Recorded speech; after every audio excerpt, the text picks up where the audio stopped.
Yeah. Okay. Last class. Did anyone see the recording for last class's meetings? Did anyone, or is it basically, you know, you only look at it just before the exam or something? Yeah, before the exam, I got 24 hours of video to wait through to see if there's any. Yeah. I usually look at videos over the weekend, so no, I haven't looked at it yet. I wonder where you find them. Where do you find the videos? Does anybody know where to find the videos? Are you posting the new ones to the YouTube channel as well?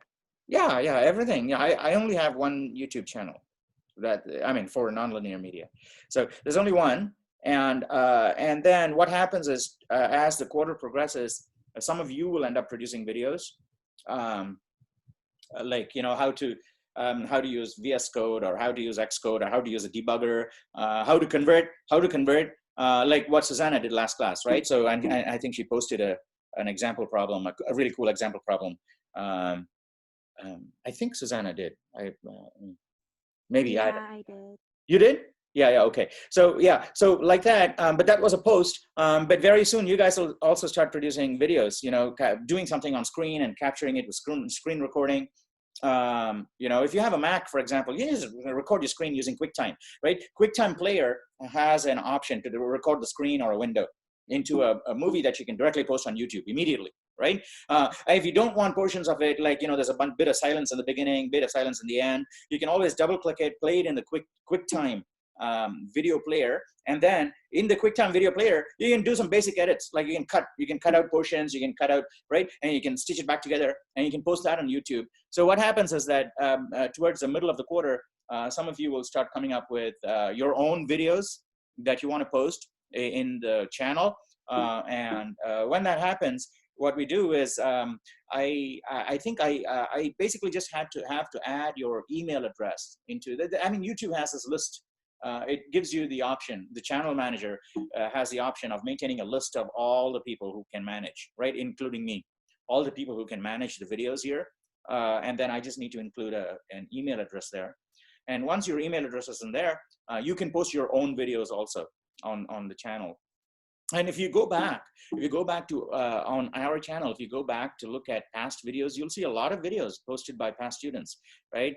Virginia from several quarters ago posted a great video on how to use VS Code, which I think is very useful. Lots of students use it, and then they send me thanks because they can't reach Virginia, or I don't know, right? But the thing is, yeah, people actually use it, but you don't know how many people use it.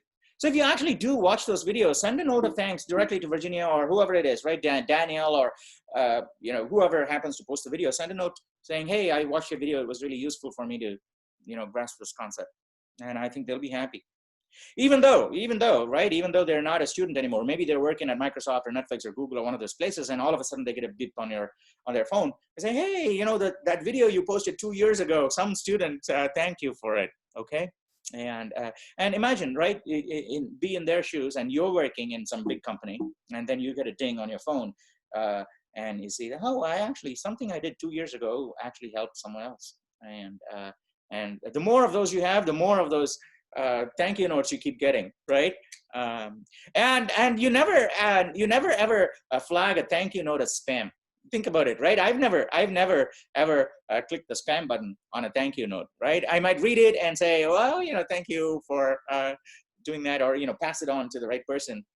But nobody ever spams, files a thank you note under spam. So yeah, you should absolutely make it a point to help other students, give them pointers.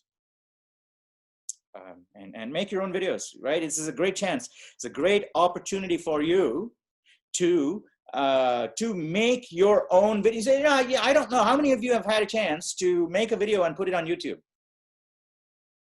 50%? Okay, is it a reasonable guess for me to say that 50% of you have had a chance to share some video, right? Does not have to be a video in which you are starring, okay? It does not have to. So a video that you shot, maybe you shot a moonrise, or or some pigeons in a park or something like that. Yeah. Some item. Yeah. Have you done that? Have you posted it on YouTube or shared that Nope. video? Not on Facebook, right? Facebook and those things are easy. Have you done that on YouTube? Has anybody done that on YouTube? Nope.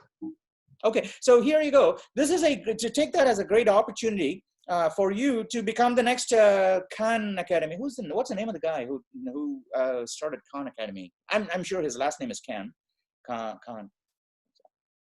Yeah, maybe you'll be that Khan, right? So maybe you discover that understanding a concept and then explaining it to someone on a YouTube video is your thing. Maybe that really works for you, and then you end up producing lots and lots of videos. Salman Khan, thank you, right? Salman Khan, yeah, maybe you end up being the next Salman Khan, right? Because all said and done, Salman Khan has started this. I don't know how long ago when I was learning, right? So long time ago, and maybe he wants to basically scale down, right? And say, okay, well, I've done my bit. Now I'm not gonna produce as many videos anymore. I want to take it easy and enjoy what other people are doing, right? So he's going to scale down, but people are not going to scale down because he's been there and done it, and he said that's enough for me. But there are lots and lots of younger guys who haven't been there and haven't done it, right? And they want to try it out. They want to see new videos. They want to see new content. But Salman says he's done. There you go. That's your opportunity, right? Windows of opportunity always come up, always come up. One comes up and you miss it. Don't worry, no stress, because another one is going to come up later, right? So all you need to do is just keep on the lookout for these opportunities. And when one comes up, take it. If one doesn't come up, that's fine. You do your own thing and wait for it to come up, right? And I think that that works wonders. So this may be a great opportunity for you. And of course, we're all there. And if you post a video, which I think might actually be a liability to you later on in life, I'll tell you, right? So I'm not going to delete it. I'll say, mark it private. Or, hey, here's the reason why you don't want that to be a public video, because or I might give you feedback and say, well, hey, can you reshoot that video, re-record the video, emphasizing what you said between 2 minutes and 2 minutes and 10 seconds, right? That's the really core part of what you're trying to say, but you only spend 10 seconds on it, right? So can you reshoot the video, expand the 10 seconds to 1 minute? And then put it up, and I'll give you some feedback, right? Other students will also ask you questions, right? So some students may comment on your video saying, hey, Susanna, that was really cool, but I still don't understand how you did that step, right? So maybe Susanna will say, okay, well, I'm going to produce another video in which that step is more elaborately explained, right? So and she might do that.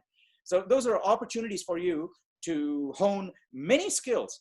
And I think this is in a community college, I think we can say that with a great deal of confidence, because many people who come to community colleges, not all, right? A lot of you come here for transfer, going, because many students, especially in the A-level courses, they are, I think it's safe to say that there's at least 1 or 2 people who are not here to learn C++, right?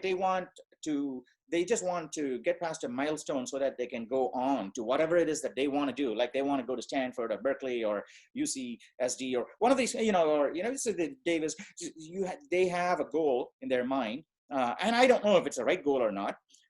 But so to the point where they've forgotten what they're doing C++ for, right? So they just need to get through it.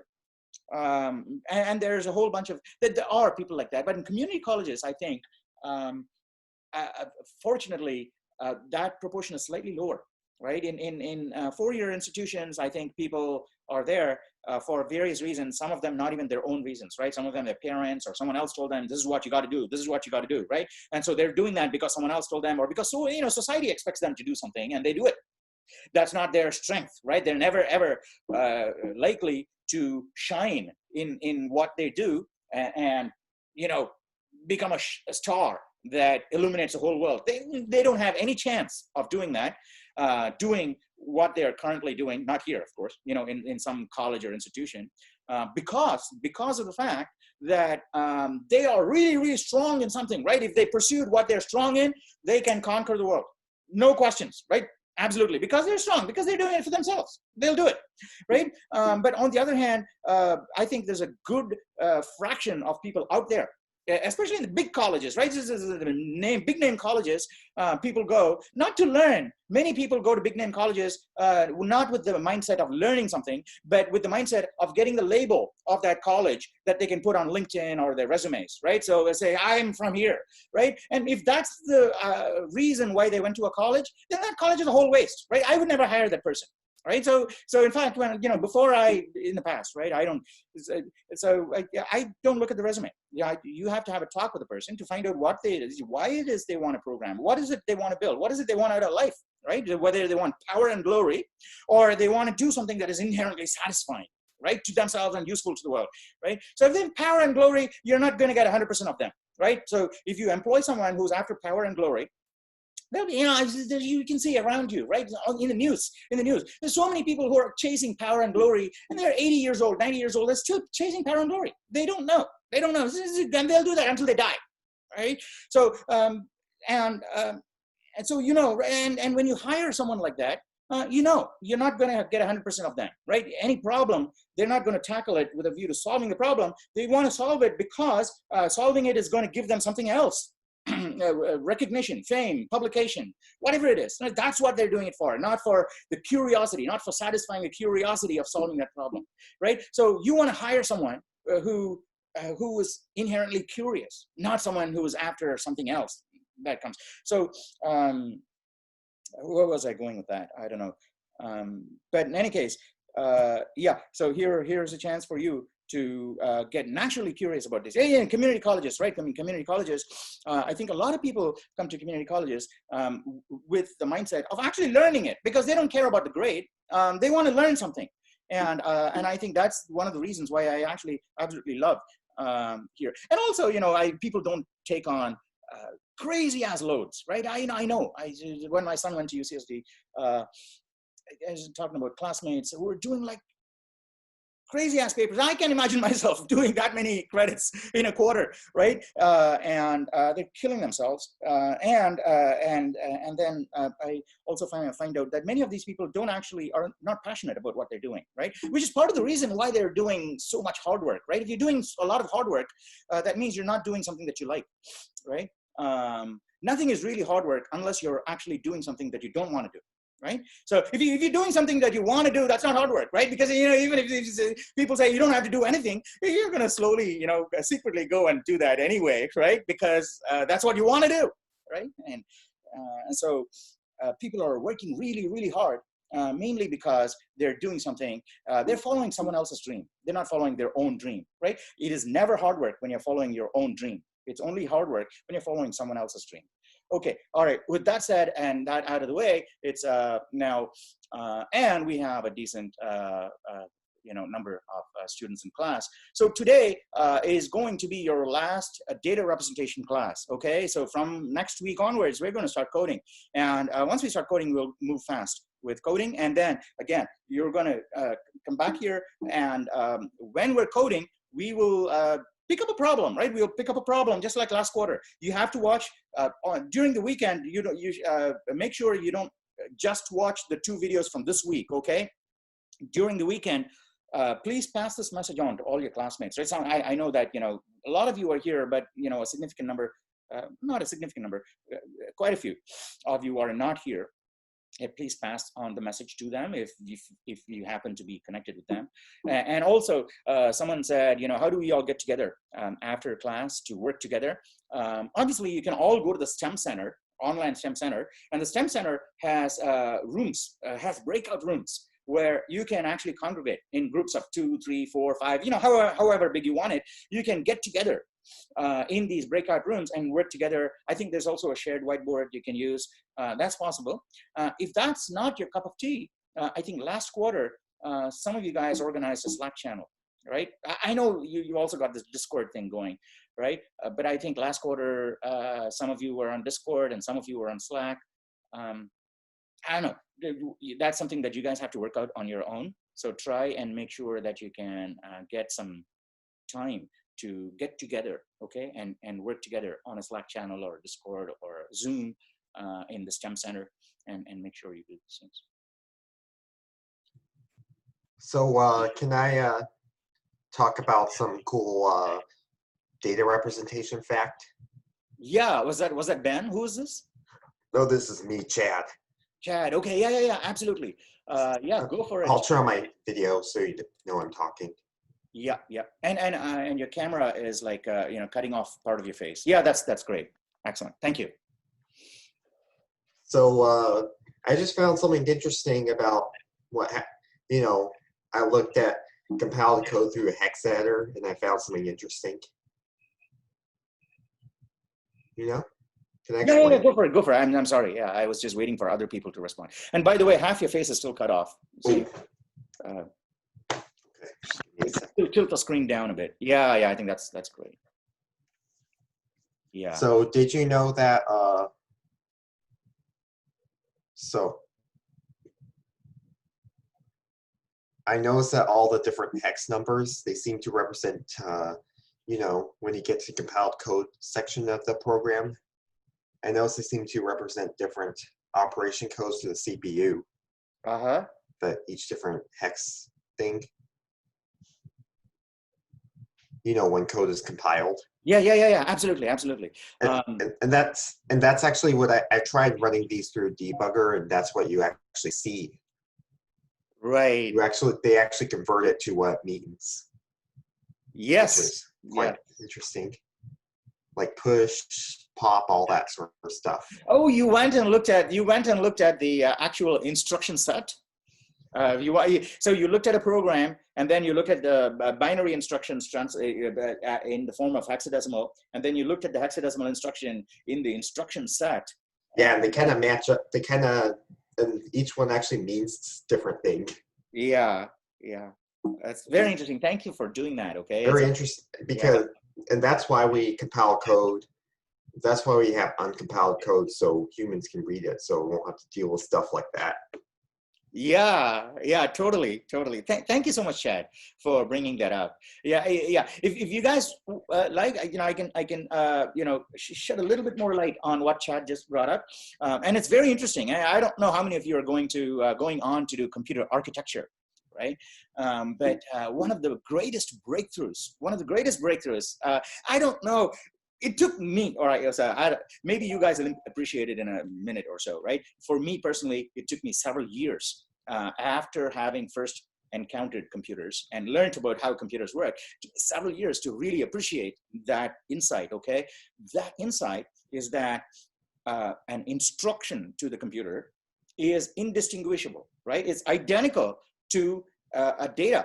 A computer cannot tell the difference between a data byte 11000111, okay? That's a data byte, which needs that's a number, right? You need to add 1 to it or whatever. That's data, right? It cannot tell the difference between that and an instruction 11011111. Okay, that might be an instruction to the CPU saying that's not a data byte, that's an instruction that says go to that register, add those 2 registers, take the result and put it in this register, right? So that might be an instruction to the CPU, and this is data. There is no way the CPU can tell the difference between the two unless we tell it, well, your program consists of a bunch of instructions that's stored at this location in memory and end at this location in memory. So in your memory of 64 gigabytes of memory in here, I should tell the computer, the operating system, right? The operating system, when it loads your program, which has been translated into CPU language, right? Into ones and zeros. Translated into ones and zeros, it's in memory. It's in disk, right? The equivalent of a disk would be your, solid state memory in here, right? It's stored in there statically, and the operating system takes up the instructions, which is stored as data, right? So instructions are stored as data in your computer's disk. The operating system takes that data, puts it in memory, and then tells the CPU, in memory at that location, you have a bunch of instructions, not data. So what was data on the disk has been loaded into memory, and then the operating system is telling the CPU, that's not data anymore, that's instructions. Now go interpret that data as instructions. Now, I think is that one reason why file extensions are super important, like x.exe, because then the OS can tell it, like, hey, that's instructions, right? Hey, that's code. Yeah, execute. DOS, I think, yeah, you're right, Chad. In DOS, that's how they did it, I think. In Unix, it was slightly different. In other operating systems, it was different, right? In some operating systems, they embed what is called a magic number. In the first 2 bytes of a program, the first 2 bytes of any file will tell it what kind of file that is, whether it's an executable file or a data file. Yeah, I'm noticing that's exactly what I noticed. I noticed a magic number in every executable. It's called MZ. Right, right. Yeah, exactly. And so the magic number, but I think in ancient DOS, I think the extension, the file extension, you're right, is what told the operating system whether this was an executable set of instructions or just data to be processed. Yeah, So, yeah. There's also a header, including that tells it, for example, where the program should start.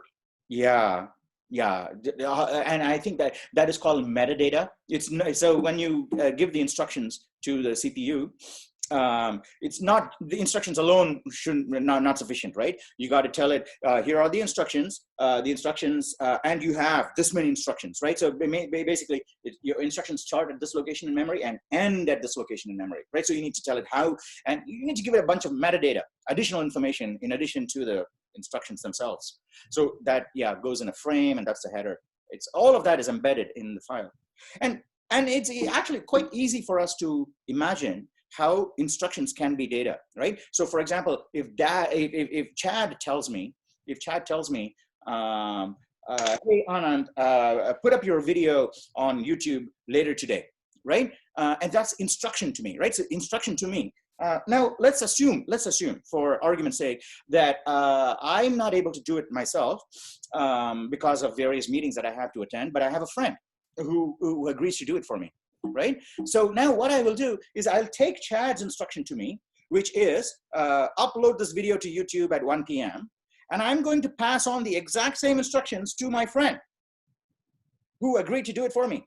So in other words, what Chad gave me as instructions is not interpreted as instructions by me, but interpreted as data that needs to be passed on to someone else who will then interpret that as instructions, right? So the same piece of bytes, the same sequence of bytes was instructions to Chad, data to me, but instructions to someone else. So I'm the mediator. So is it like, you know, so actually, so is it like this when you run an executable, it kind of, first the computer treats it as data, right? Puts into memory. Yeah. Also, is it being put into RAM or just disk space? RAM, no, right? I think we talked about it last time, Nathan. Someone raised this question last time also. Unless it's a Turing machine, you can't execute it from a slow medium like a disk. Okay, that's just what I thought. Yeah, that's actually what I was going to say. You know, like code is pretty much always executed in RAM nowadays, right? And it has been since the old days, right? Yeah, since the old days, exactly. It's because hard drives are too slow for executing code, right? Yeah. Once upon a time, it wasn't. That's the bit that most people don't remember, is that during the very early days of computers, the instructions, because that insight was missing. That insight that instructions are exactly the same as data. If you don't, you can interpret that as either way. That insight was missing. And so the instructions, the logic for operating the data was not stored as instructions anymore. At that time, they were actually stored as physical wires. So the logic for operating on the data was actually physical wires that you have to connect here, here, here, here. Okay, that wire needs to go here, this wire. So the logic was physically wired, right? And so you feed something, just like a machine, right? It's just like a machine, a mechanical machine. You put something in here, and then that, you know, the bread making machine, right? It takes the bread and you can see it mushing around and out comes a loaf of bread on this side. So that's how, but the bread making machine is not a general machine, right? It knows only to make bread of a particular kind. So it's been hardwired. The nuts and bolts, they're hardwired and fixed. So computers used to be like that. Computers, very early computers, like, you know, Babbage's computer and so on, right? They were just machines that were hardwired. And I think early computer scientists said it doesn't have to be hardwired because the logic can also be abstracted out in such a way that you can build a general purpose machine that can operate on any damn logic, not just the logic that you have to wire into that particular machine. So does the CPU technically have a ROM chip in there as well for like instruction sets and all that? I'm sure it must have run. That's my guess, you or- know. Yeah, various things. Because in order to have a fully functional computer, you need to have various bits of information stored in various places. And not only ROM, right? If you think about it, some of the logic of the CPU is in fact also coded the ancient way by hard wire. Well, that's what I was thinking as well, Yeah. you know. Some Like- logic is in the wires, and it's just that as much of the logic as humans we've been able to abstract away into instructions, we've done, but we can't do everything, right? So some of that is still in the wire, how a particular computer is being built, and that is the reason why you cannot take a set of instructions that has been compiled for ARM or ARM, ARM And architecture. run it on Intel. Yeah, you can't run it on Intel because the logic by which that is different. So Good question. Thank you. it's actually possible to, if you're really skilled, if you can actually convert instruction set. Yeah, no, you can't. In fact, you don't have to be skilled. If you are willing to accept. Yeah, I mean, you know, if you're willing to kind of research, you know, how to convert each instruction to to a native instruction set. Oh, you don't have to though. You're right. It has to be converted, but you don't have to these days. Well, yeah, for a long time anyway, because you have what are called emulators, and this. Yeah, that's what I was talking about. Hmm? Yeah. Yeah, like, you know, and there's actually a reason why Wine, you know, the Windows, people call it Yeah, emulator, yeah. but it's not. It's because technically it's still the same instruction set as Intel. That's why it's not an emulator. Yes, but most of Wow. the time we're only interested in the higher level software. So So the you could, like, emulator for goes example, well. create an emulator that converts ARM code into Intel, right? Yes. I have a quick. Yeah. Go ahead, Thomas. Not to interrupt. This is really interesting. You mentioned there are YouTube videos in the channel to watch beyond the 2 that we recorded in class this week. Do you happen to know the names of them? Because I was just looking through it. I didn't see anything explicitly called data representation or anything like that. Unfortunately, I didn't put the names on those videos, but I believe that any quarter, the first 2 weeks are about data representation. I think is it the first 2 weeks or first week? The first week no, this is week 2, right? No, yes, this is week This 2. is week 2. Yeah, Yeah, week week 2. The first 2 weeks of any of those quarters will be about data representation. So you can just basically pick up any of those videos. And So the where structure of the videos videos located? will follow that same cycle then. So like if we're on week 3, for example, we could look at week 3 and it should be the same. yeah, well, I'm trying to do that anyway. Okay. Yeah, and we only have like two quarters recorded at this point. So and we've followed that path. Yeah, that's a target. Yeah, I mean that's our plan. That's our plan. We'll go, and you can actually be a good citizen by if you actually manage to locate the video. To be absolutely honest, I'm scared to go to that channel because I don't know if I start looking. There's so many now. The students have posted so many videos, and I'm literally dumping every week in there. And so, but if you happen to find a video with a particular concept discussed, please annotate it. And the way to annotate a YouTube video is to just write a comment, put a comment on the video saying with the 23:42, right? That's a time mark. 23:42. Thomas and I found the videos myself. I found the previous record. And just so you know, one says sorry, no audio, but that's wrong. There's actually audio. yeah, I don't know. Which one are you talking about? Last week? The Tuesday? January 12th. That one says sorry, no audio, but it actually does have audio, so maybe. Does? Sure. I looked at it and I didn't get any audio. Oh, you know what? I saw it on the other computer where my speaker was muted.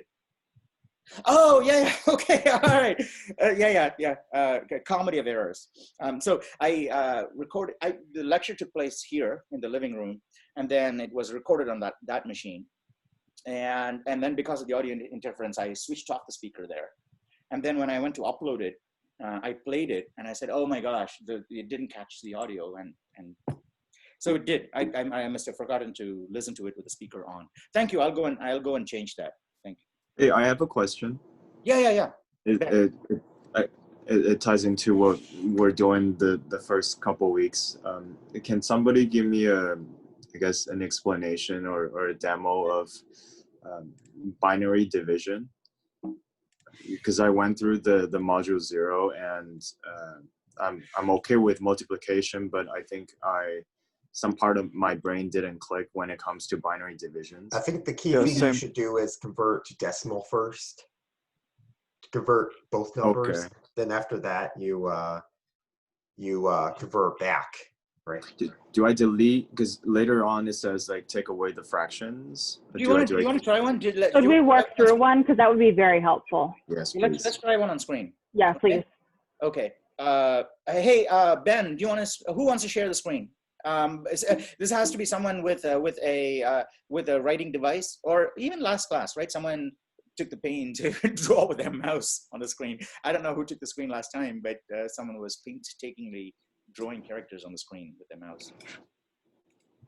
Someone take the screen, and we'll work through an example. All right, binary division.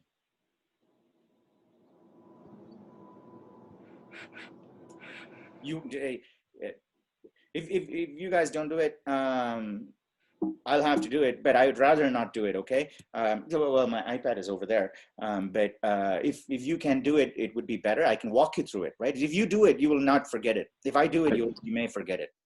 I can. Okay, Joseph, please. Well, I could do it, and I have a device, but I don't know how to do the division, so it would be a bit. All right, so Yeah, I think that's a spot a lot of us are in, that we really need to see someone that knows how to do it. No. I think we need someone who doesn't know how to do it. Okay. Okay, in that case, I'll do it. Okay. All right. Good. Thanks. Here, It's been 8 I'll years join since the I've meeting done on my long iPad division. real quick. Much less. All right. So let's take two numbers.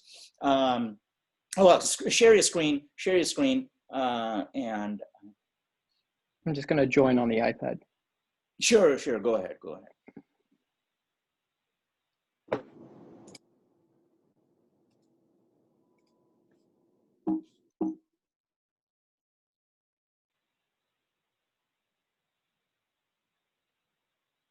This meeting is being recorded. Why is it being recorded? I thought it was already being recorded. Oh, you can switch off the recording on your side, Joe. Switch off the recording. Yeah, I think I got it. Oh, you got it? Okay. I'm gonna. Oh, I see. I know why you got it. The buttons are right next to each other. It was an accident. Yeah, it was a new join. I can't see your screen though. Let me see. Sorry. I'm trying to figure out how to do that. Can you even share the screen? Oh, share screen. I see. Okay. Screen.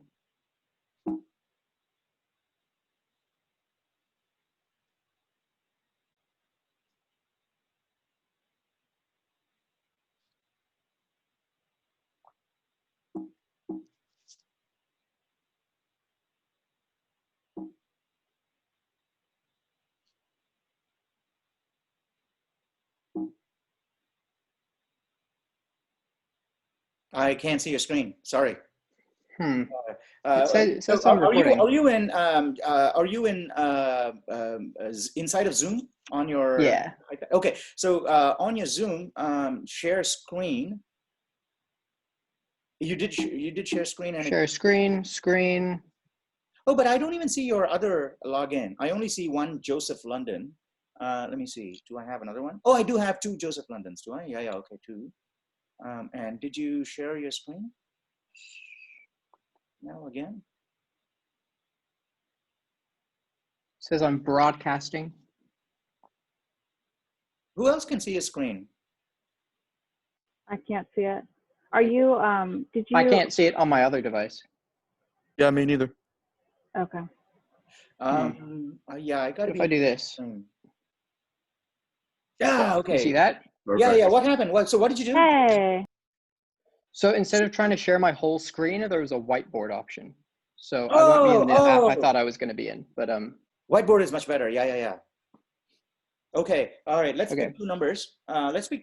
And And we're going to do it in decimal first and then in the binary, okay? So let's pick two numbers. We don't want all bits to be one. No, only one. Let's take 8 plus 1, 9. Okay, 9 times 5 is 45. Let's do 9 times 4, 36 first, and then we'll go from there. Okay, so all right, so we want to divide 9, we want to do, yeah, divide 36 divided by 9, 36 divided by 9, and write it like, say 36 over 9 there, but on the right side where you have more white space, write it like we do in school, right? 36, and then 9 to the left of the 36, 9 to the left of 36. Yeah, like that. Thank you. All right, so what do we do? What is the algorithm we learned in school? So we're going to take them out. DMSB. Divide, multiply, subtract, bring down. Yes, exactly. So 9 cannot. 9 I'll be fair. I kind of forgot that. So no worries. I'll walk you through it. Okay, 9 does not go in 3. So write a 0 on top of the 3, above the horizontal line, okay, and then. But do you like this idea for divide by binary? Just convert it back, then convert it back to binary after you solve it. Yeah, you can do it. We're going to do it both ways, just so we're clear. Yeah, is that okay? Yeah, but that's still one way. I think it would be really helpful. I'm so sorry to interrupt. If we could just like get through the problem before asking questions, because I'm having a really hard time following. Oh, cool, yeah. Yeah, thank you so much. Cool, but yeah, that was just a little tip. No worries. Okay. All right. So 0, and then what do we do after that? Can someone tell me? We take the 9 times 0 and write it below, right? Who knows the algorithm for division like this? Don't you just put the 9 below the 36? You put the 9 times 0 below the 36, right? Yes, sorry. Yeah. So you take the 9 and then the 0 you wrote up there, and then 9 times 0 needs to go. I think it goes below it does it go below the 3 or below the 6? Below the 6. Okay, below the 6. No, okay. it'll go below the 3 on this one, I think, because you're doing 9 fits into 3 0 times. Well, actually, no. I think I remember it. It doesn't really matter, but I think it looks better under the 6. Correct me if I'm wrong, but I think it looks better because we're going to subtract the 0 from the 36 now. Yes.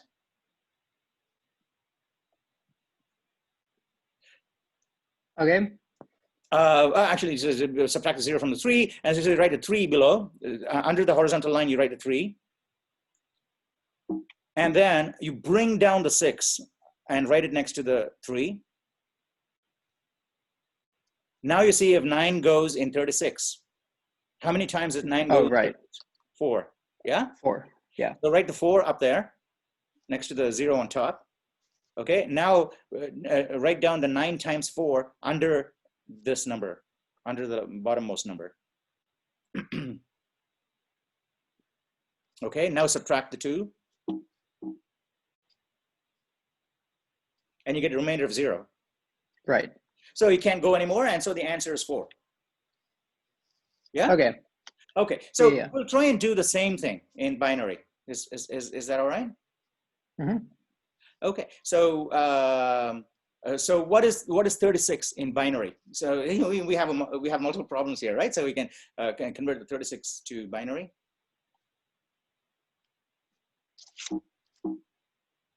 In fact, this is a problem that you guys, this is a sub-problem, Elizabeth, that we have to work through before we can get to there, because this also, helps us sharpen that other angle, converting from binary to decimal and vice versa. So someone convert the number 36 to binary, okay, using the technique that you already know, which is divide by 2, take the remainder, divide by 2, take the remainder, okay? And then we're just going to say this is 36 in binary, and then 4 in binary, and we'll do exactly the same algorithm as before. Well, you erased it, but we know what to do, right? I'll go and get my notebook, right? Because if there's something that I need to.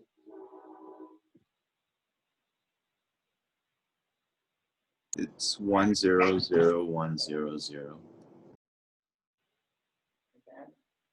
Say that again. For 36, is 100100.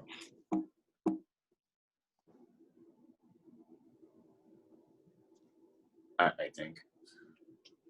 I'll just look on.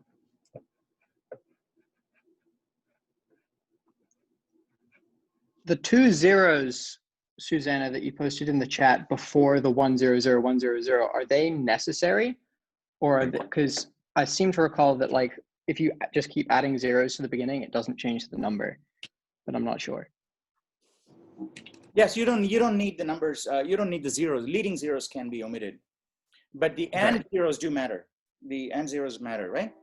And if you look at this number, what is it? It is, 1, 2, 4, 8, 16, 32. So the leftmost one is a 32, and then the rightmost one is actually a 4. So the number you're looking at is 32 plus 4, that's 36. So this is correct. You can add as many zeros as you want to the beginning and it doesn't matter.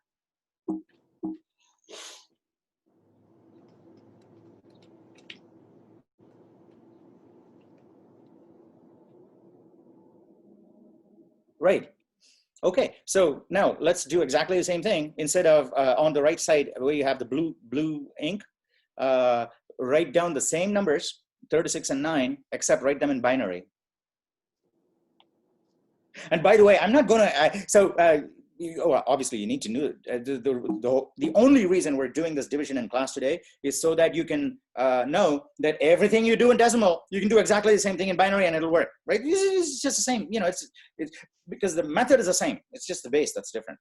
Yeah, I'm not going to ask you about to divide numbers in the exam or a quiz, but it's useful to know. Okay, now let's do exactly the same thing as before. Okay, so 1001, does it go in the leftmost digit, 1? Yes. No. No, it doesn't. Yes. Right? So 1001 does not go in 1. So write a 0 on top of the 1. Okay, and then we're going to just skip a couple of steps which you can run in your mind later. Okay, now take the first 2 digits, 10. Does 1001 go in 10? No. No. Okay. All right, next one. No. Okay, and the next one? Ones. Yes, okay, so Right, write a 1 so there. the same. Write a 1, yeah, write a 1. Write a 1 on top, the green one, write a green one. Hey, thank you for using 3 different colors. Who is this? Joe, right? Mm-hmm. Yeah, thank you. All right. But I'll still say above and below, right? Because there may be some students who are Right. colorblind. Yeah. Okay. So 1. All right. So now take the product of 1001 and whatever is above the line, right? So that's on top you have the quotient, right? So take the product of the red and the green. That's on the left and on the top. Take the product of those two and write it underneath. Which one's product? That's multiply? On the left, you have 1001, which is the divisor. Yeah. And on the top in green, you have 0001. But I can't remember what product means. Is that multiply or? Product is just the result. Yeah. Multiply. So what we want is 1001 times 0001. What is that? Which is just 1001. The same thing? Yeah. So write that under the 1001. Now you can subtract. The first 4 digits. And you're right. When we did 36, the 3 needed to go. The 0 needed to go under the 3, not the 6. Right? Obviously. Okay. Yeah. Okay. It's just cosmetic, but yeah. It says it's going to be all zeros, right? 0, 0, 0, 0. Oh, right. So do you think it would No, don't do. So you only bring one 0 down. You brought 2 zeros down at the same time. And write the 4 zeros. Write the 4 zeros. 1, 2, 3, 4. And then you're going to bring the next, that one down, 0. Oh, I see. Now, does 1001 divide that? No, right? Does 1001 divide? Well, it divides it 0 times. Mm-hmm. Yeah, there's 0 1001s in that number at the bottom, yellow. Yeah. Okay, so write a 0 on top in the quotient, right? Write a 0 right on top. Okay, now multiply 1001 by that 0 and write it down there. You see, we're following exactly the same steps as in decimal. Yeah, so we want to multiply the product of the 0 that you just wrote and the 1001. The product of those two, you write at the very bottom again. Is it the 0 we just wrote or the 1 0 from before? That you just wrote. The 0 that you just wrote. So it's just zeros. Yeah. Okay, now, you know, subtract again, subtract again.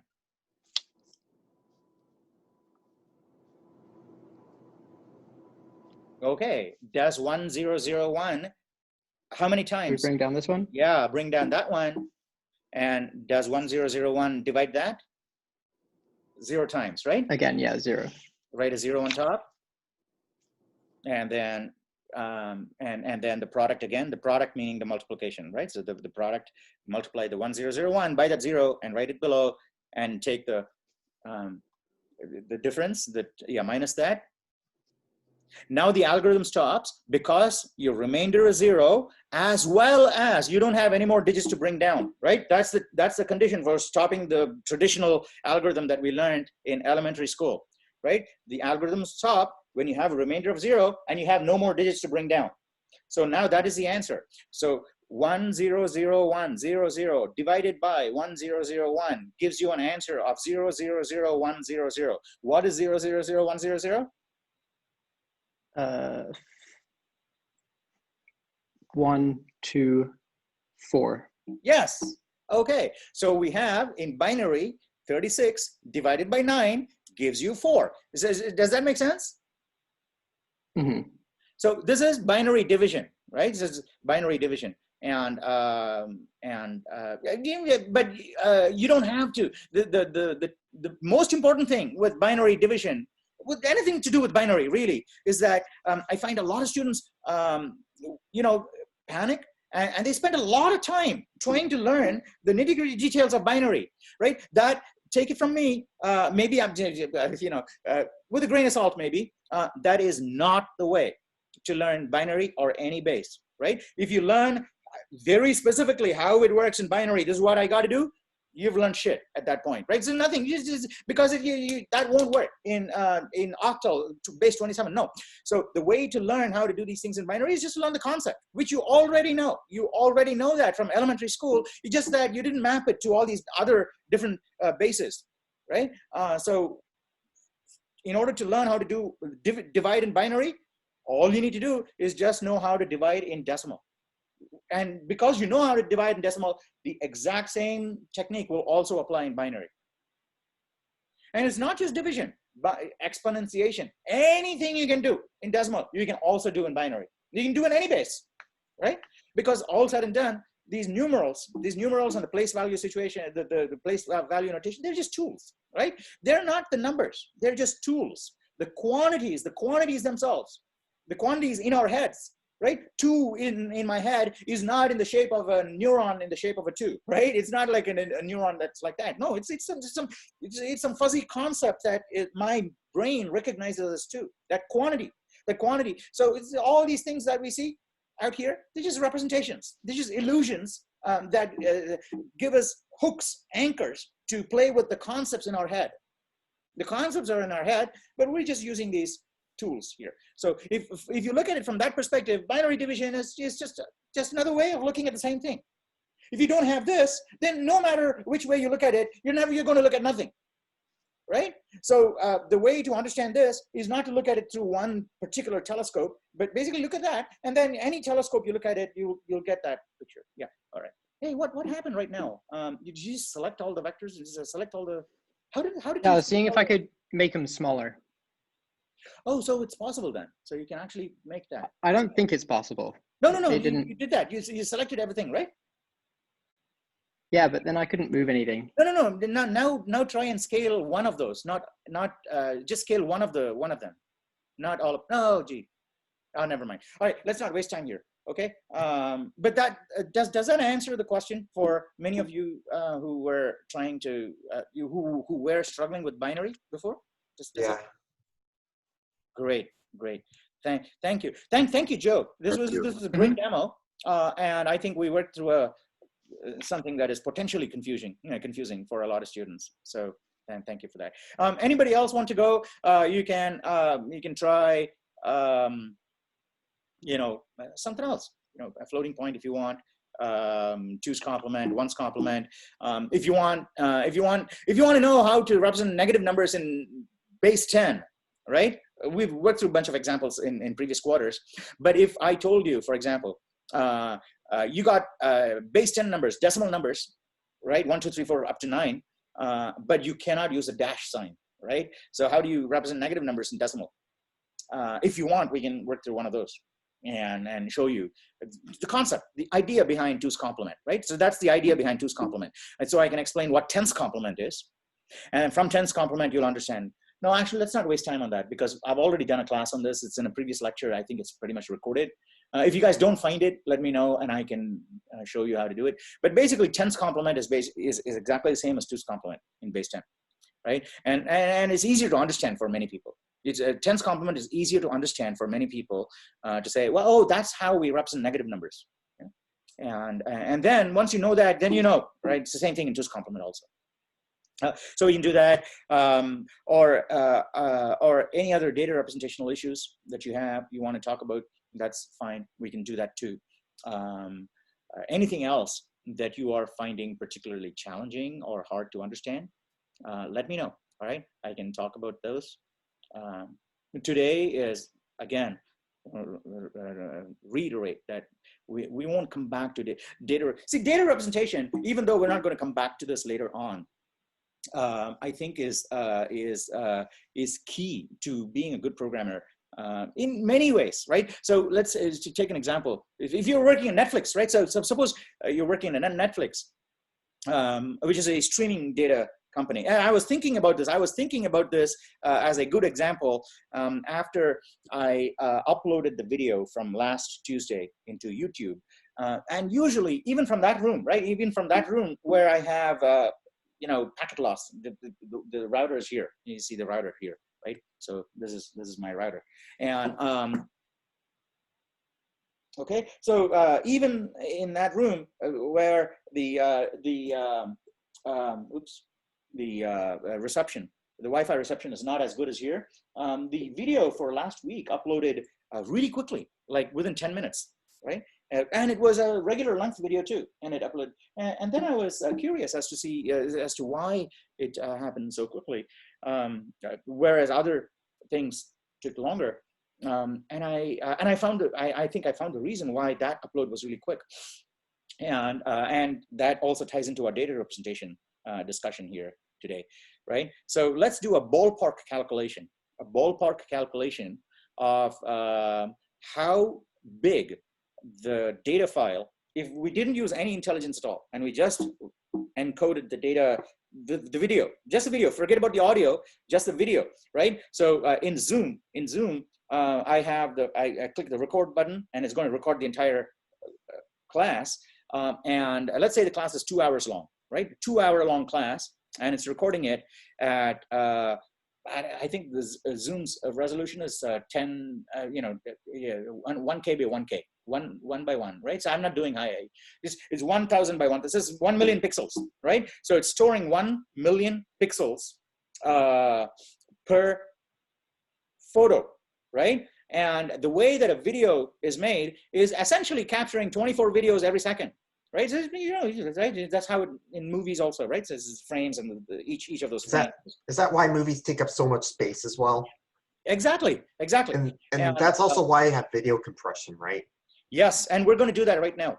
And we're not going to compress it, but we'll get to a total appreciation of exactly what's going on, right? Because so, I think it kind of takes the pixels that are pretty much the same, right? Yeah. We can inject many kinds of intelligence and cleverness into this, but without any of the intelligence. Yeah. And there's also lossy, because I don't think lossless really saves too much. Yeah. Especially with all the different spectrums and colors. Yes. Lossless would definitely save a lot if you're watching some cartoon, right? Yeah. And why is it that when you watch cartoons, you don't require as many bytes to store the frames? Because sometimes the color's the same. There isn't as wide a spectrum as in real life. Right. There's no gradients. There's no gradients. They're flat. Same thing goes with Japanese anime films as well. Yeah. Which, flat colors. which can make it, so technically it's possible to store it lossless. Yes. Yes. So, so what we'll do now is not talk about. We'll get to injecting the cleverness of lossful and lostness and everything, lossless later on. But right now, let's try and calculate using what we know from data representation, the size of a 2-hour picture recorded with Zoom without using any of those advanced, knowledge details like Can I just mute myself and I can think about this? Well, we're all going to think about this together in class. Yeah, So I actually had a question. Oh, yeah, go ahead. So network traffic is usually recorded in like megabits per second or gigabits per second. Why is it recorded in bits instead of bytes, normal or physical file stuff?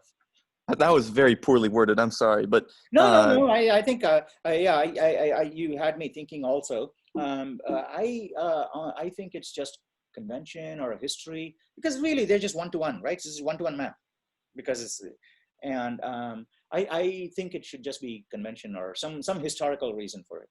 I don't think there's a technical reason. A lot of stuff, a lot of things in computers I find are just there for convention. Convention and history. This is a lot of history too. And but the thing about computer science generally, not just computer science, for science and math, is that even though we value history, right, we are not bound to it at the cost of truth. That's the beauty of science. Knowledge, really, right? Because we may be doing something because that's the way history has done it for many years. But if that's the wrong way to do it, we're not going to continue to do it just because it's been done in history. So in computer science and science, you will see many things that have been done in a particular way. But after a revolution happens, right? Like, I think, what was it, Ben? Kuhn, right? So, when a revolution happens, we are okay. We scientists don't have any attachment to these things to say, oh, you know what, Newton or Einstein did it this way, and that's the way we should do it because they're great people. We never do that, right? That's the beauty of science. We'll say no, and that the reason for that is because Newton and Einstein themselves did not say this is the way you should do it because we're great. No, they said this is the way we do it because this is the way we can get the best picture of the truth. That's the truth, and we find, and so later on we find, well, we use that, but we're not getting as accurate a picture of the truth. This way we can get a better picture of the truth. Then every scientist will actually go that way and say, we'll try that because that gives you a better picture. So that doesn't happen outside of the domain of this incredible knowledge thing like we call science. Is that outside, if you see in the real world, lots of people will be doing stupid shit, right? Stupid shit, and they don't have a reason for that. And they may say, I'm doing this because that's the way it's been done. That's the way society wants me to do it. Or that's the way my mom and dad or some holy person told me to do it, and I'm going to do it. And they don't have a reason, or at least they don't understand the reason, and they'll do it. But that's not the way it works in science. And that's the reason why science is basically just, taken off, right? So not just in the current civilization, any ancient civilization, anything you take, right? So science, the scientific way of thinking about it takes you to, I think, the pinnacle of development where you can basically sit down and say, okay, well, everything has been taken care of. What more do I need in life? And I think science is the best way to get there and figure out what you really, really need.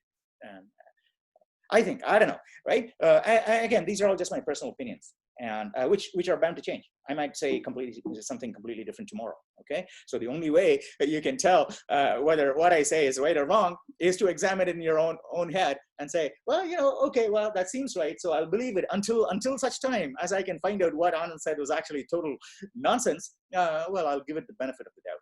Right? So you never believe me 100%, but you can examine what I say and accept it if it checks out with your own truth-checking apparatus. Okay, all right. So what were we talking about? So what were we talking? Oh yeah. So let's say Netflix. Each frame, each photo it takes is 1 million dots, 1 million pixels. Okay, and they're color, right? Color, and in order to get a reasonably good picture, we don't want 1 byte color. 1 byte color means in 1 byte you only have 256 possible colors, right? This is only 256 patterns. So if each byte was stored as a particular color pixel, there's only 256 possible values it can take. So you'll see pictures that are flat colors, lots of flat colors. You can get, gradients like, yellow turning into gold and things like that. You can, right? So I think what we found is you don't have to go all the way up to 65 million colors. Even with 2 byte colors, 2 bytes is 64K colors, 65,000 colors, right? Even if you use 65,000 colors, you can, it's for most people indistinguishable, right? These pictures will look just like, real. So let's assume that each pixel is encoded in 2 bytes. Right, 2 bytes. So 65,000 colors for each pixel, which means so 32-bit is 3 bytes, right? 2 bytes, 16 bits. No, what about 32-bit? Is that 3 bytes? Yeah, Or 32 bits is uses 4 billion colors. so how many bytes is that? 4 bytes. Did you say 4 bytes or 4 bits? Oh, I thought I said 3 bytes, but I think 3 bytes is 24-bit, right? Yeah, 3 bytes is 24-bit. And, So- and 24 bits is a lot, right? So 24 bits, it's 2 to the 24. Yeah, 2 to the 24. So each pixel stores color information in a video, right? As well. Yes, each pixel stores color information. So I'm just trying to calculate this myself. Yeah. But let's just calculate it, calculate it loud and verbally, so that we can also. So how many pixels would there be in this video? It's 1 million, I think. We calculated 1 million. This is 1,000 by 1,000, right? We'll make some assumptions, simplifying assumptions here. This is called a Fermi calculation, right? This is something that you have to get used to eventually. And later on in the quarter, I'll show you how to do Fermi calculations generally. And is 1 pixel 1 byte? No, so 1 pixel is 2 bytes. We said it's going to be 65,000 colors, right?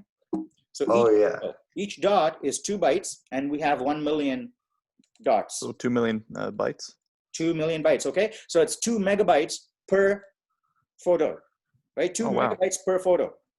So in order to get seamless motion, right? Motion in a video, I think very early on, right, during the times of the motion picture movies, when movies came out, we found that we need at least 16 photos per second, right? So we need to have 16 frames per second to create the illusion of motion. Right? So let's say we're going to say 10 for now. So the order of magnitude, right? So let's say we take 10 pictures every second. Let's say Zoom captures 10 pictures every second and transmits them, right? And stores them in a file. Isn't there some like motion blur and I think it's called interpolation? I think I got that last term completely mixed up, but to make the transition between the photos look even more seamless. Yeah. But let's factor out all of the cleverness. Those are all downstream cleverness, right? So once we have the basic thing going, then we'll say, okay, now how can I make it sharper, smoother? How can I make these transitions better? And we can apply a ton of algorithms after downstream to make it look even more realistic. But right oh my gosh, I calculate myself. Can I share my screen to show it to you? Totally. Please do. Yeah, thanks. So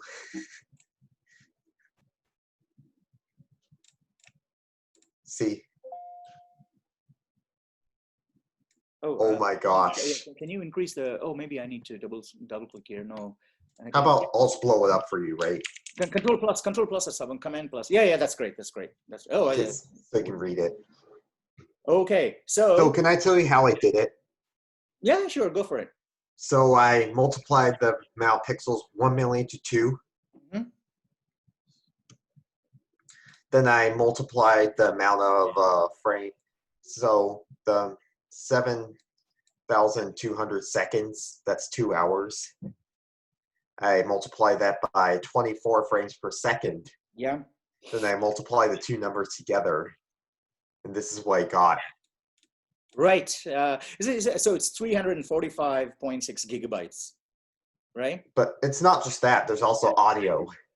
Yeah, but audio is very cheap to encode.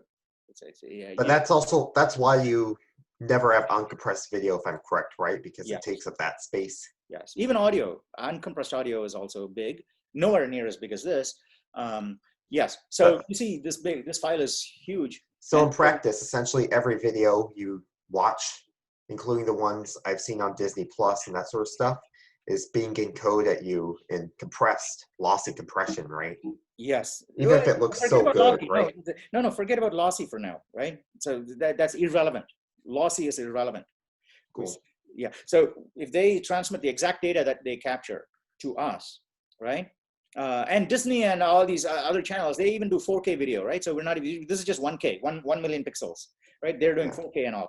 So this is the basis case. Even for 1K, 1 million pixels and 2 byte color, we're looking at for a 2-hour video, we're looking at a file that's going to be 345 gigabytes big, right? And so, and you know, that's not feasible using most 4G data communication standards, I suppose. So what we do is employ a bunch of compression techniques, but the compression techniques are actually very simple and straightforward.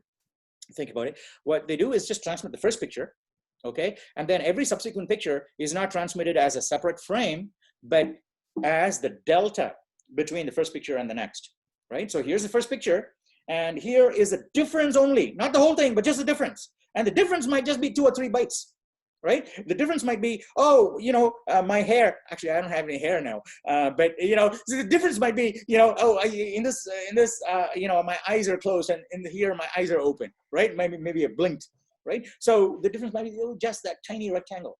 Those changed. So that's the only thing that gets transmitted. So so what we do in actual video files is, here's a frame, and here's a delta to get to the next frame. Here's a delta to get to the next frame. So the first frame, and then changes, only changes. And it was a complete change to the scene. Then you have a whole new frame altogether, right? If you can't, so really the clever. algorithm calculates, when do I need to insert a whole new frame? When can I get away with just inserting a delta?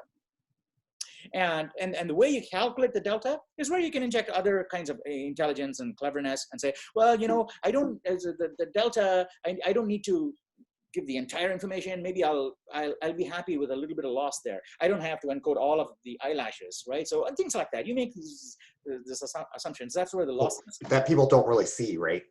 Hmm? And oh, delta is a math term, right? No, delta, forget I said delta. I just meant the difference between this frame and this frame. You have 2 frames, and this is the frame I've transmitted, right? That's the first I've transmitted to you. This actually is pretty simple. It's like, oh, hey, this pixel moved next frame, right? Yes, yeah, so that's the delta. That's what the delta is. The delta is basically just a change. So I don't give you the entire frame 1 and frame 2. I give you frame 1 plus a small set of instructions that will transform frame 1 into frame 2. Interesting. Yeah, and then so in that video that I captured in the other room was much smaller than the video that I captured before, because, and here's the reason. So here's the reason that I came up with in my head is because that video, if you look at it, mostly look like this. It's what you're looking at now, where the actual motion, you know, all the changes and everything is restricted to a small rectangle. Every other part of the screen is basically static. Doesn't change at all. Look at it. The screen. If you look at the screen right now, right? There's only a small rectangle in which you can see me. That's the only thing that has all the changes. Everywhere else is basically a rectangle, a gray rectangle that says Nathan, Chad, Devon. So I only see your names. And even for Frank Hurtado, who's here on my screen, he has a picture, but even his picture is not moving. It's a static picture. It's a photo, right? So the only thing that the video needs to encode is that small rectangle where the changes happen. Everything else, it can say, don't change. So the deltas are really small. Are you with me? Yes, I'm with me on this. Yeah. Okay. This is so interesting. Yeah, it's interesting, isn't it? So that's why that video that I captured in the other room was different from all the previous videos I captured, in which the whole screen was taken up by me moving and talking and all those things, right? So it had to do a whole lot of, new frame, which is completely different, new frame that's completely different. So the videos were bigger, and so I had to upload like 2 gigabytes to YouTube. Whereas that video in that room was under a gigabyte. It was like 256 megabytes. Right, because it didn't have to capture the whole screen; it only captured that delta, which is really small. And that's why. Is this essentially procedural generation? Yes, procedural generation. How much can be that's what the following frames are a lot like. Yes, and that's exactly why right. it works so well, and you still that's also why you lose some data, right? Because it's technically being generated. No. Technically, you don't have to lose any data. No, I'm talking about what, like with lossy, like some detail is lost, right? Yeah. But that's why I said don't even think about lossy here, because lossy is basically it is not relevant to our discussion. You know, lossy is when I say, well, without any loss, I can transmit this data compressed in 3 gigabytes, right? It's 345 gigabytes, but after I compress it without any loss, I can get it to 3 gigabytes, no loss at all, right? Now, where people go one step further is say, well, you know what? This video does not have to be 100% lossless, right? Because, you know, the essential information, even if there's a bit of fuzz here and there, is still there. So then they'll resort to techniques like, you know, MP4 or JPEG, which I think a lot of companies use because, you know, people won't really notice. That's irrelevant, yeah. But you're right. But it's irrelevant. Lossiness is a different layer. It's a different level of algorithm than encoding. Encoding is separate. Let's just move on now. Yeah, thank you. I have a question. Yeah, go ahead. This is Ben. My video cut off. My phone died. And can you give us some tips on preparing for the data representation quiz, which is due in a few days? Yes, absolutely. I would say in module 0, you have a number of open questions where I say, hey, this is interesting. What might happen here? What might happen here? Yeah. So work through all of those. Right. Answer all the questions, open questions in there, right? Say, I might say, you know, a bubble there saying, hey, what do you think happens here? Right? Think about that and do some conversions. And also base 27 is going to be important. So convert your own name back and forth.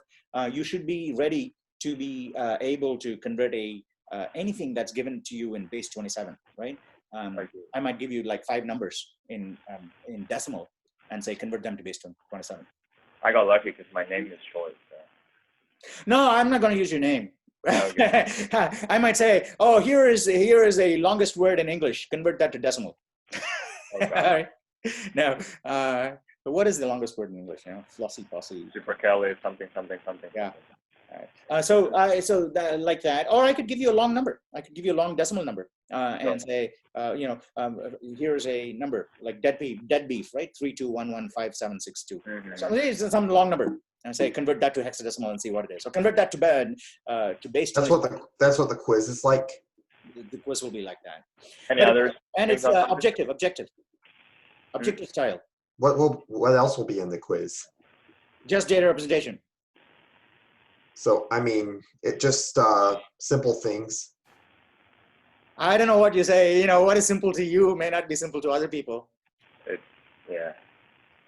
Like converts this like for example, divide this number by binary. No, I'm not going to ask you to divide. Yeah, maybe I will next quarter. There's going to be division, binary division. No. I won't ask you to do binary division at all. You just might ask me to do stuff like, hey, convert this number or something. Yeah.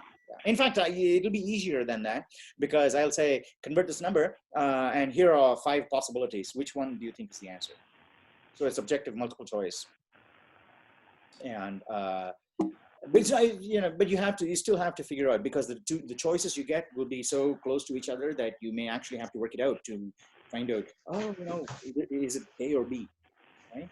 And they'll be so close to each other that unless you know what you're doing, you may not know the exact answer, even though you see all the answers in front of you. So that conversion from bases, floating point.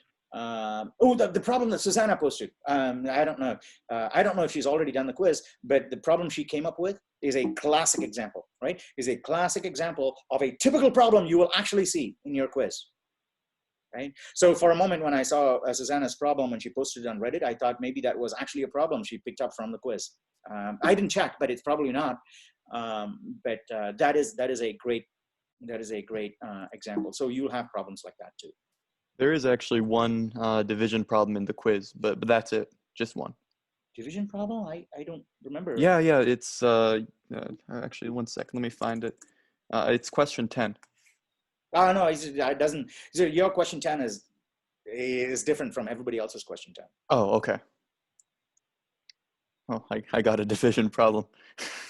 Well, so can you read it out really quickly? what do you get if you divide the binary number 10110101 by 4? And in parentheses, the answer should also be in binary. Include the fractional part in your answer by using radix, the point. Okay, all right. I'm going to show you a really, really quick and easy way to do that kind of problem. If you're dividing by a power of 2, it's different, right? If you're dividing by a power of 2, if you're multiplying by a power of 2, it's different. All right, let me show you. I'm going to share my iPad. I'll show you really quickly. Okay. Thanks, because I actually got that problem wrong. So. Okay, yeah, and it's really easy because that kind of problem is actually a welcome problem for you to have, because that you can move past that in 2 seconds, right? You just mark the answer, you go on to the next one. You saved yourself a lot of time. So I'm going to share my screen here. Let me join the meeting, and let me get my pencil out.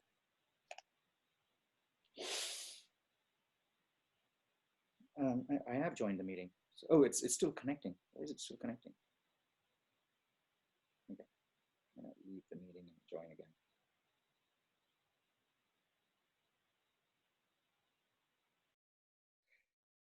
Something funny happens here if let me keep talking while I'm doing this so that we save time. What were we going to do? Yeah, dividing by 2. Right, so anytime you divide a number by 2, think back to what you will do in decimal, right? So suppose I want to divide 4712 by 10. What do I get? Move the decimal to the left. Yeah, that radical. Oh my God. I see where that's going. Yeah, so 2 is basically 10 in binary, and I should have thought of it like that. That's so every time you divide by 2, you just move the point one step to the left. And this is basically like, I should think of it like dividing by 100, but it's actually by 4, or at least that's exactly. The mindset. So you have to shift the point 2 times. Yeah, I don't know why I didn't just. It's intuitive. I don't think it's intuitive. Like immediately, you can't do that. I don't see the whiteboard. Yeah, no, I'm still. Yeah, no, you'll get it now. It says Zoom on the iPad is that's a slight issue that I have to. Because maybe you can share the iPad screen so I can understand, right? Yeah. This is an important question. I'm going to share it. Just give me 1 sec. I'm just waiting for Zoom to connect. Oh, I'm on. Yeah, I know. I'm in airplane mode because I wanted my Zoom to, battery to charge faster. Okay, now I'll be back. Okay, all right. Great. Now, if you have trouble, I can share screen. We can join the series.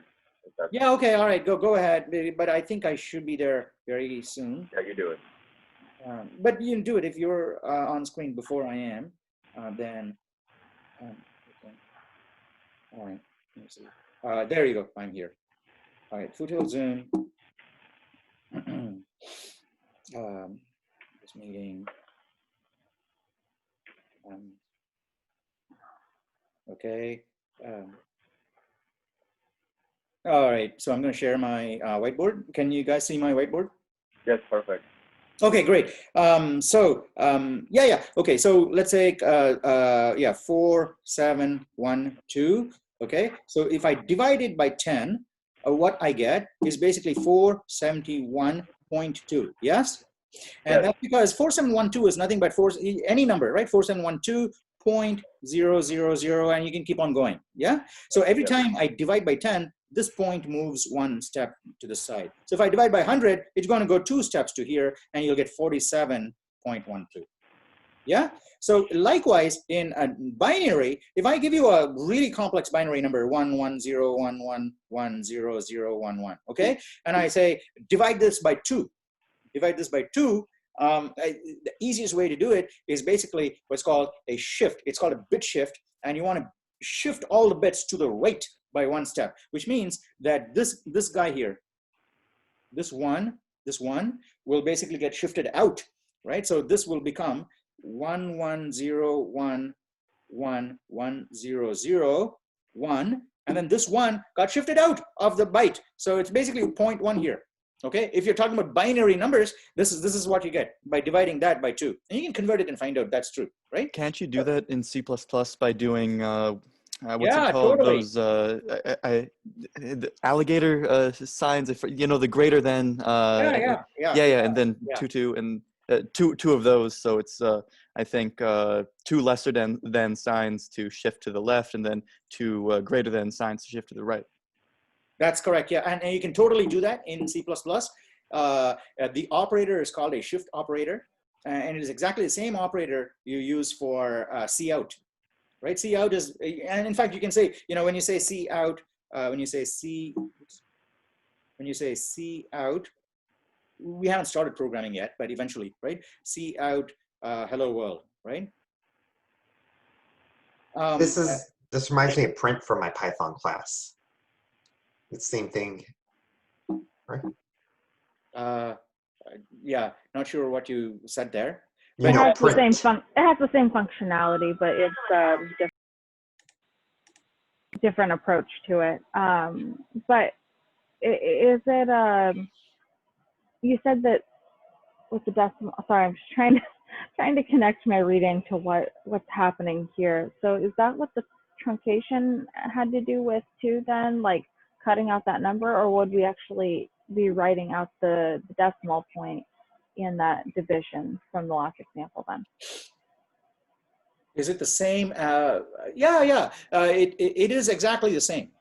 So what I've written here, int a, and then a is left shifted, right? Left shifted. Oh, this is left shifted. This is not divided by, this is multiplied by.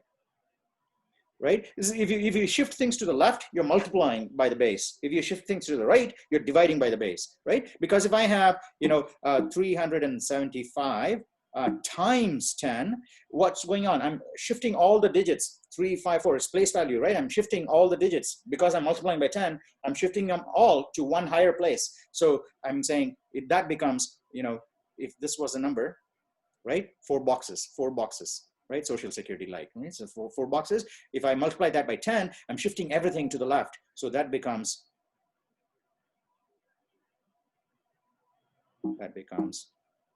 right? 0, 5, 7, 3, right? When I multiply by 10, everything moves to the left. One, and if I multiply by 100, everything moves to the left by 2 spaces. And the point is here. The point also moves, right? So the point stays stationary, but the numbers move around point, the radix. Is that another number in a weird base? What? Oh, someone shared something here. What's this? I don't know. Peter sent a lot of 4s and a lot of numbers. Oh no, his cat. Cat's that on the keyboard. Okay, all right. Maybe, yeah, his cat is trying to tell us something. All right. Okay. So this is cat base. Yeah, cat base. Base cat. Yeah. I had a friend who called their cat was called Fibo. 50. All right. Anyway, so does that make sense? Shifting. So when you divide by any number, look at whether, and in fact, by the way, the shift operator here, this thing here, is a blindingly fast operator in C++. It is one of the fastest operators known, right? Because shifting bits in a byte is one of the fastest things the CPU can do. All it needs to do is take each bit and copy onto the left, and shifting left to right is really, really fast. That's why when you say a equals 2 times a, this is an instruction that needs to invoke an algorithm, right? If you write it that way, it needs to invoke an algorithm for multiplication. Like someone, was it Ben or Joe said before, or Chad, right? So there's an instruction that says multiply 2 numbers, and it has to invoke the instruction and multiply, right? However, compilers, like I said, going back to last class, compilers are really, really intelligent these days, clever, right? They know that if you're multiplying by 2, you don't have to invoke the multiplication instruction and thereby waste a lot of machine cycles, maybe 1,500 machine cycles to do that multiplication, right? Compilers will know, oh, actually I can do that in 2 machine cycles, right? So even though you write it this way, modern compilers will internally translate that as this, right? A equals A is 2 times, right? Well, so, I got to, erase this, hang on, write it cleanly, right? So it will translate, the compilers will translate that as A equals A double less than 2, and double less than 1, right? Because multiplying by 2 is the same as shifting everything to the left by 1. Does that make sense? So essentially, compilers treat that as, shifting the binary by 1, right? In other words, the number, the exponent, right? Shifting the binary by the exponent. If it's, if you're multiplying by 4, you need to shift it by 2. If you're multiplying by 8, you need to shift it by 3. that's nice. That makes it a lot faster, right? Yeah, but the thing is, as programmers, we should remember not to do that in code, because things that a compiler can do, we should let the compiler do, especially if writing it out the other way introduces even the smallest scope for confusion for a human being. You should always program for humans, never program for computers, right? Because a computer can take what you've written for a human and translate that into a way that would be the best for the computer. So don't try to think like a computer and program for, I don't know, I should take that back really, right? But I think there's a sweet spot, right? So you got to stop somewhere. And many people will get carried away and keep on optimizing things that the compiler is going to do for them anyway. But it has a very deleterious effect on the code, because by doing all that stupid nonsense to their code, they get like 2 cycles more, which in fact they won't really, because the compiler might have actually got 10 cycles faster. They got, right?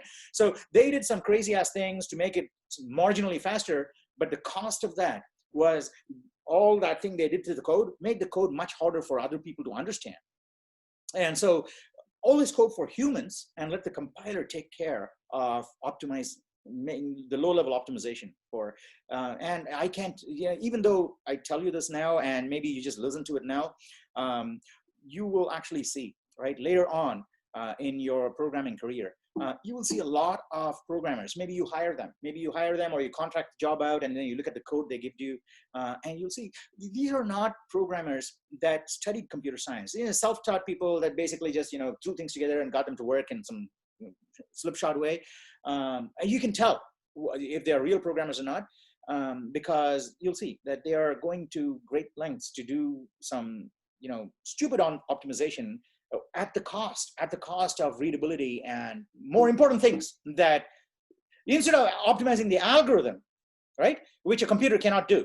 If you today, I don't think there are, maybe there are computers that have been trained with sophisticated AI, AI algorithms have been trained with lots and lots of data that can do it. But I don't think we're still there yet, where you can throw let's say a quadratic algorithm at a computer and say, here's a quadratic algorithm, optimize that and make that log linear or linear, right? I don't think a compiler can do that today, right? Because he can go from one order to another. But that is something that a human can do. A human can take an algorithm that is quadratic and potentially, if possible, come up with a clever way in which the same algorithm can be made linear. And that change is actually maybe, that insight which went from quadratic to log linear, that may be worth $2 or $3 billion. That is real money and value, because those $3 billion translate into 5 million hours of time saved for users of that program. Think, right? Imagine if you didn't have Google Maps, which employs all these algorithms to find out what the best route to take from one place to another is. You may have spent, endless hours in your car in a traffic jam, when Google Maps says, you don't have to sit here to take that road and you'll reach faster, right? So imagine those algorithms save hundreds and hundreds of hours per person. And so how many people? So that is real savings, as opposed to, tweaking something that makes a marginal improvement here, right? And that's where, so it's good to know. And the bottom line, coming back, right, rewinding, is it's good to know these things, that, shifting and the same as multiplication and division, but it's bad to actually use them where you know that the compiler is already going to do it. And most of the time when you see it in code that you get from someone else, it's probably because that person didn't know. They don't know the basics of computer science, and they started coding. Right? It's okay to start coding. In fact, you should not know the basics of computer science before you start coding. It's important to get things together and get it to work, right? Get it to work, get the logic right, and see some beautiful eye candy first. That's the first thing you need to do. But after that, you shouldn't stop there and say, you know, I'm going to produce more and more eye candy in a very inefficient way. No, I got the eye candy. Now I'm going to see how I can produce the same eye candy with the least amount of resources, right? That's thinking like an engineer. So, and when you see code that has all these, you know, efficiencies, cleverness built into it, at the cost of readability, then you know that's from a that's code written by not a computer scientist, right? Some self-taught programmer who threw things together.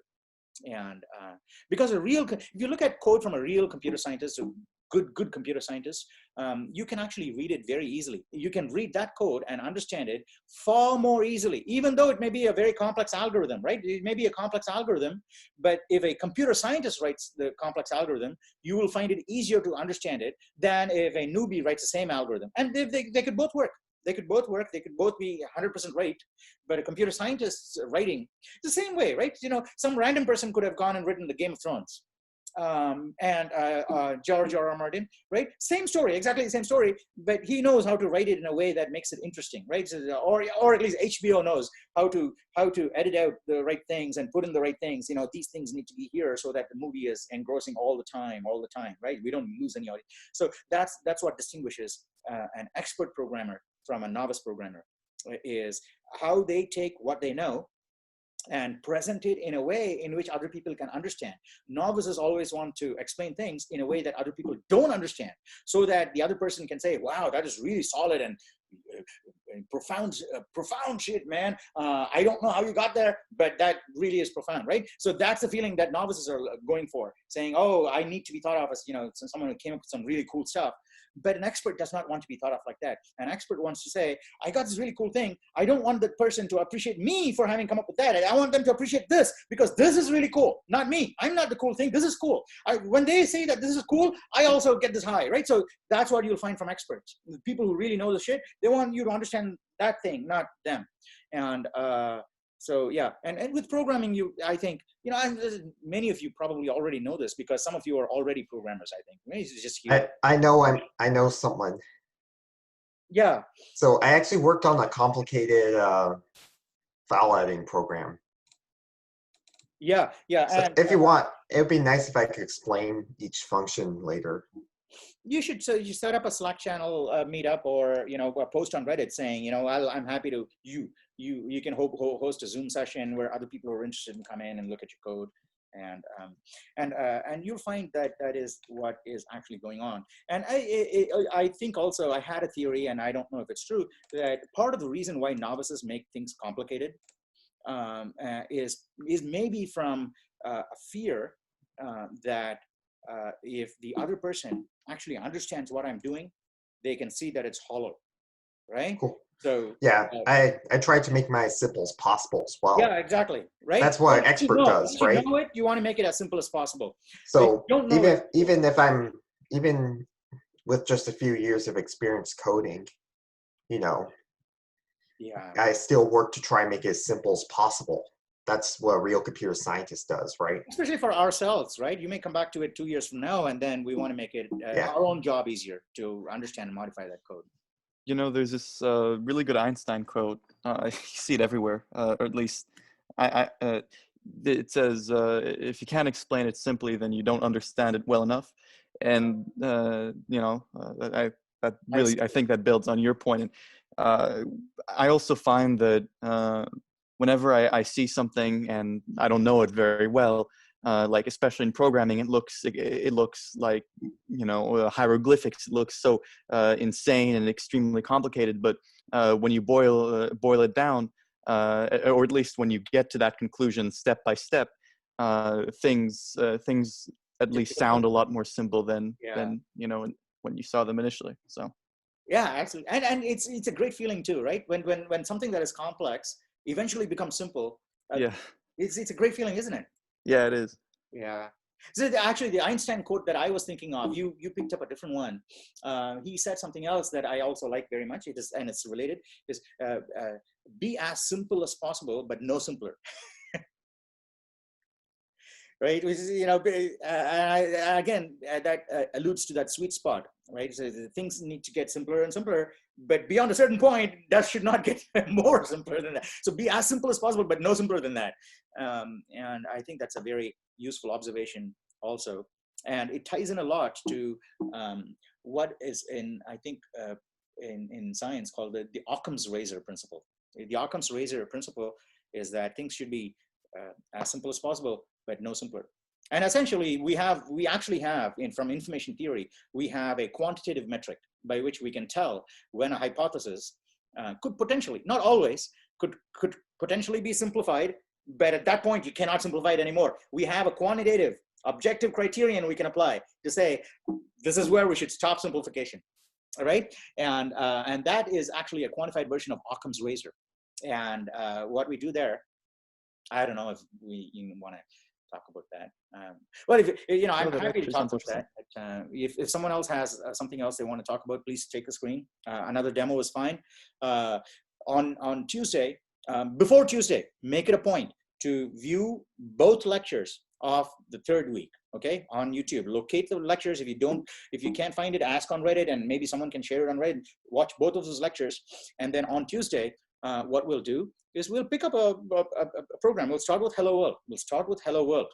Okay, so one of you will get a chance, and only the first person to request the chance on. Let's just make it on the announcement. That announcement that I posted before. All right. So add a comment below that announcement saying I'd like to go to code up the Hello World program or something like that. That on Tuesday.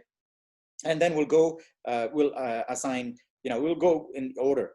So the first person to comment gets the first opportunity, right? So you will come up here just like Joe did today. You don't have to know what to do. You come up here, open up an editor, share your screen, and then I or Elizabeth or Susanna or one of you, one of us, right? One of us will just call out the code, or you can just type it in, right? You can type it in yourself, and we'll type out a very simple program.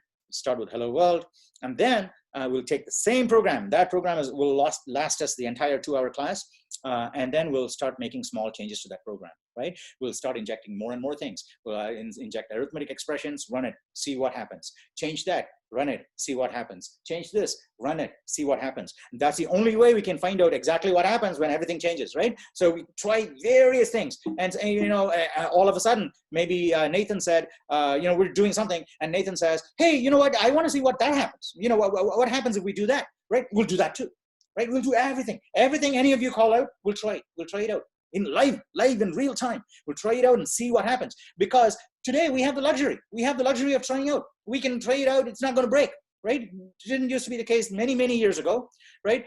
In other fields, it's very hard, right? You can't go and do a chemistry experiment and say, if it doesn't work, who knows? Mix things and it doesn't work, bam, right? And there's nobody left, right? So this is computer science. So you can do all these things, break things, nothing's going to happen. Compilers and runtime systems are clever enough to stop your programs before they do serious damage to your hardware. So we'll try every single thing, right? No holds barred.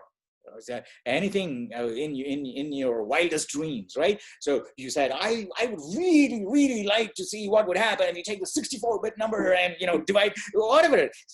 So we can do everything you want to do. We'll try and do it on Tuesday and have a great deal of fun. And hopefully at the end of that class, you would be comfortable enough, right? So the goal for my Tuesday class is really not to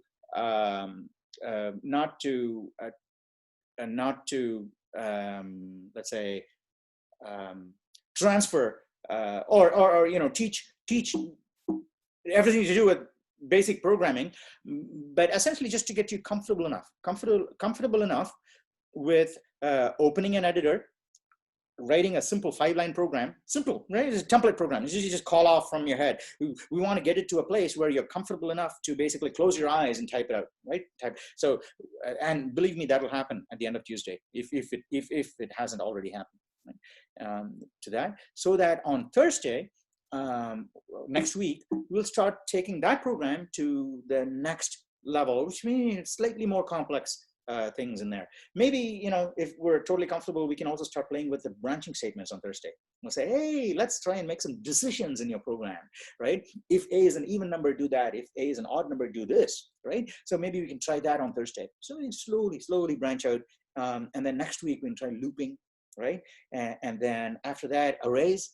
And then, you know, the world is your oyster, right? Once you, yeah, I really, you know, once you know branching, looping, arrays, you are at that point gone from this much to that much, right? And then, you know, you learn more skills. You can go from that much to this whole world, right? But, you know, just going from here to that much is incredible. There's so much you can do with just those 4 features learned. We'll do that next class, and we are taking it slow, right? We're taking, especially, I know the first week is hard. The first 2 weeks are hard. The data representation is intimidating for lots of people because talking about bytes and bits they haven't seen before. So we have to go really slow the first 2 weeks. You know, so I have to say the same thing over and over again. And for some of you, it's going to be boring because you already know this. But we just have to be. I think I found from experience. Also, you know. Unfortunately, that it doesn't work. It doesn't work to go really fast in the first couple of weeks, and then I just end up with 5 students. If I go fast in the first couple of weeks, afterwards I have like 5, 6 students who are engaged. The rest of you will, you know, still attend, you know, but you're not really paying attention. You're lost at that point, so it's not worth my time after that. So that's why this time is worth it. It's just like, you know, when you start working, the first 10 years of your working life, it's very important to contribute to your 401k and things like that, right? Because those 4, after that, it doesn't matter as much. You can work out the mathematics, you know, very easily. You can do it on a piece of paper, right? The compound interest and everything. The first 10 years, it matters a lot because that compounds greatly. And you'll find that, you know, especially in programming in the Bay Area, you'd have to be a really unfortunate programmer if you have been programming for 10 years and you're not yet a millionaire, right? So, let's say 20 years of programming and decent savings. You don't even have to go out of your way to save, right? So 20 years of decent programming, decent savings and basic, you know, programming at, you don't have to be at the top even, easily be a millionaire, right? And then after you get there, you start playing with your own stuff and you can do whatever you want, right? So, but it's like that during the early stages. Investing time and effort early pays off an order of magnitude later on, and lots of people don't realize that. And I find that's the reason why many people struggle. Many people struggle later on in life. I find is because they spent the money they had. By money, I don't mean real money. They spent the value, the time. You get a lot of time now. Instead of investing the time for compound interest later on, if you spend it off now, then later on you still have to work and do this, right? Whereas if you just invest it and if the time, then later on you have time. What you invest as 1 hour now will come back to you as 500 hours. And then 500 hours is yours. You do whatever you want later on. So that, I think that's the way it works. So to look at the time that you spend now, the first 2 weeks of CS2A as a really solid investment, which will save you lots and lots of time later on in future when you're coding, right? This is Netflix, for example, right? Is a classic example of what we looked at before, the data transfer. So companies like Netflix and Hulu, they have a really special advantage because they control both sides, right? They control the encoding side, where they take the movie and translate that into bits, and they also encode the decoding side. They control the decoding side on your TV, on your device. The app you're running is a Netflix app, so they have the liberty. They have the liberty, really, right? The freedom to encode it in any way they want. So they don't have to use the state-of-the-art compression algorithms out there, right? They don't have to use LempelZip or any MP4.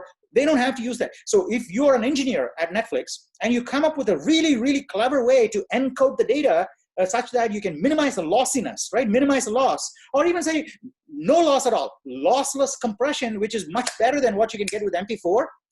Now that might become proprietary knowledge for Netflix. Nobody else knows about it, but Netflix can deliver movies to your home at a fraction of the cost that Comcast can, right? Because they don't use up as much data, the bandwidth for the same, because they are using a proprietary data compression, and because that person who came up with that idea at Netflix really knew what they were encoding, right? And they had all the right insights. And they said, okay, for the kinds of data that Netflix transmits, we don't have to use MP4.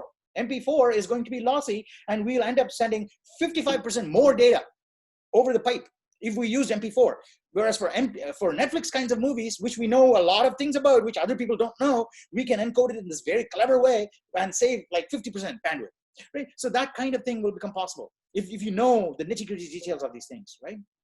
So that, I'm just trying to translate what is potentially just intellectual euphoria into dollars, right? Because dollars are also valuable to. So yeah, so you see, there's one-to-one map many times, and you can get a lot of these really, really cool things by understanding the fundamentals. What time is it now? Oh my gosh, 3 minutes to go. 9:50. Oh, So, it's 5 minutes. We got 5 minutes. All right. Well, anyway, I don't have anything more to say. We worked through a couple of good examples, and I really would like for you to watch the videos and look at the Reddit posts so that we can have more in-depth discussions of actual topics in class, and I will also have less of a reason to digress and occupy space to keep you from going to sleep. Is that okay? Are you guys okay so far? What we learned today, was this useful? Was today's class useful? Because yes, it was very useful. Thank you. Yeah, I find using the whiteboard to be very helpful. Let's do that then. Let's do that every class. We'll try and get into whiteboard, or well, just first couple of lectures, right? Next time onwards, it won't be the whiteboard; it'll be the editor, the screen where you're typing code. I think that will also be equally useful, Elizabeth, but you can confirm that. But we'll try and get into that mode as soon as possible going forward. How's that? For sure. Great. I'm always concerned before these lectures because, I keep thinking, I've already covered that in this video, and the students have probably seen it already. Why go over the same material over and over again? But it sounds like this today's class was still useful, even though you saw the video. So that's great. Thank you for that. Thank you for attending class, and it's a very decent, class strength. A lot of people came to class today. Again, let me reiterate that Slack and Discord, right? Get together. Slack, Discord, or the STEM Center, Zoom breakout rooms. They're all free, right? They're all free. Get together with your classmates and do these things, and don't put off computer science assignments for later. I've seen this happen in previous quarters where people say, oh, it's only hello world, it's only adding expressions, I'm going to do this later because my math 1D, which is vector calculus, is much harder, or something else. English essays take a longer time to write.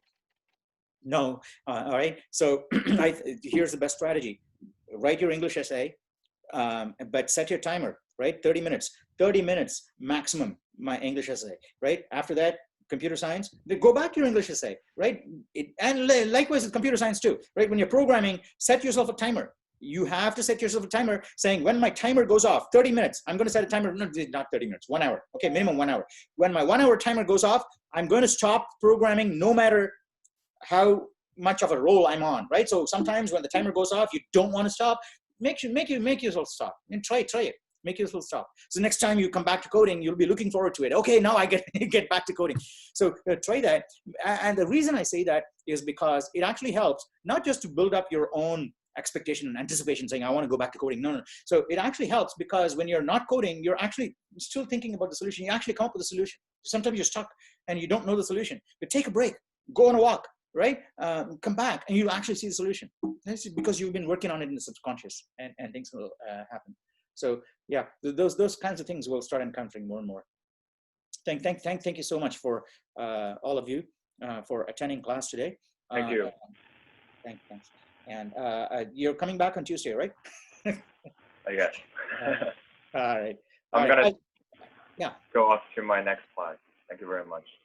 You're most welcome. All right. So yeah, thank you so much for coming. All right. I'll see you guys later. Thank you. Thanks. All right. Bye. Thank you. Bye.